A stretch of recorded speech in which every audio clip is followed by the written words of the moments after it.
Israeli Prime Minister Benjamin Netanyahu is in Washington for his third meeting with President Trump this year. The two leaders are expected to discuss what Netanyahu calls Israel's, quote, huge victory over Iran during its recent 12-day war.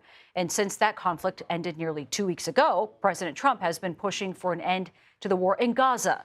Last week, Trump said Israel had agreed to conditions for a 60-day ceasefire with Hamas.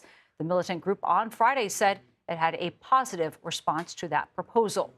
And before he left for the U.S. on Sunday, Prime Minister Netanyahu said he hopes his meeting with President Trump will help facilitate a deal between Israel and Hamas. For more on this, let's bring in CBS News White House reporter Olivia Rinaldi. Olivia, thanks for being with us. What can we expect to come out of Netanyahu's visit?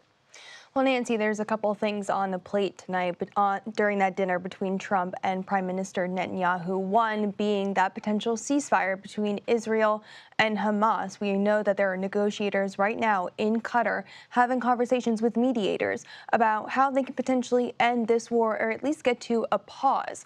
That framework is about a 60-day pause in fighting. There would be a phased release of hostages. There are believed to be about 20 hostages, Israeli hostages still in Gaza, and potentially some troops withdrawing from the region as well. So that's something that is top of mind in their conversations today.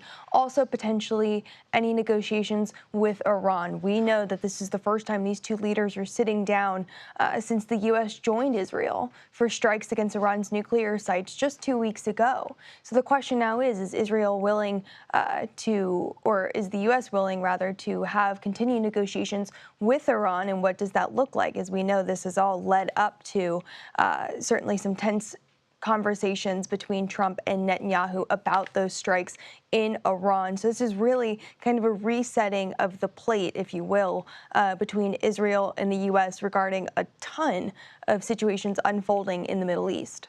And Olivia, turning now to the floods in Texas, President Trump is expected to visit Central Texas on Friday to tour the damage there. What more do we know about that? Well, we learned about that this weekend, the president expressing his sadness about what we are seeing out of Texas and just the absolute devastation. He said that he would like to visit Texas by the end of the week, perhaps Friday. Caroline Leavitt, the press secretary, was asked about this today. She said that there is hope that they will visit, but what they want to make sure is that they're not taking away from any resources on the ground. And as far as we know, those resources on the ground are still doing search and rescue, not providing safety and security as they would if a president were to be on the ground. So there is a question of whether or not there is the ability to have a presidential visit by the end of the week. We should know more in the coming days, but he said he would like to visit and show his support.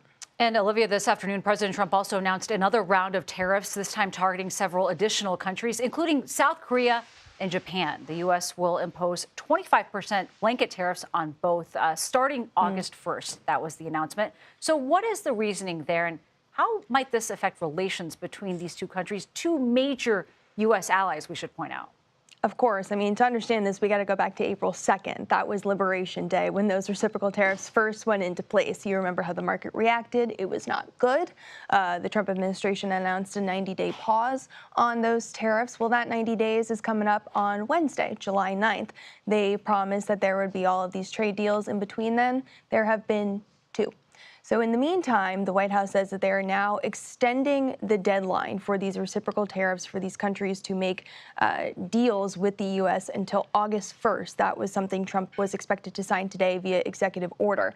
In the meantime, though, this White House says that they are sending letters to countries, not only, allies, but all countries that the U.S. has a trading relationship with, telling them, here's what your new tariff is going to be come August 1st if you don't get to the negotiating table with the U.S. So this is kind of a little push, a little shove, getting them, one, back to the table, but two, giving them an incentive to make some sort of deal with the U.S. in the next couple of weeks. We're told by White House officials there are a few deals on the horizon. They are looking at the European Union. They are looking at India, people that they have been having ongoing negotiations with, but unable to announce that framework of a deal just yet. So this is the hope that with these letters that they will be able to get more deals come August 1st.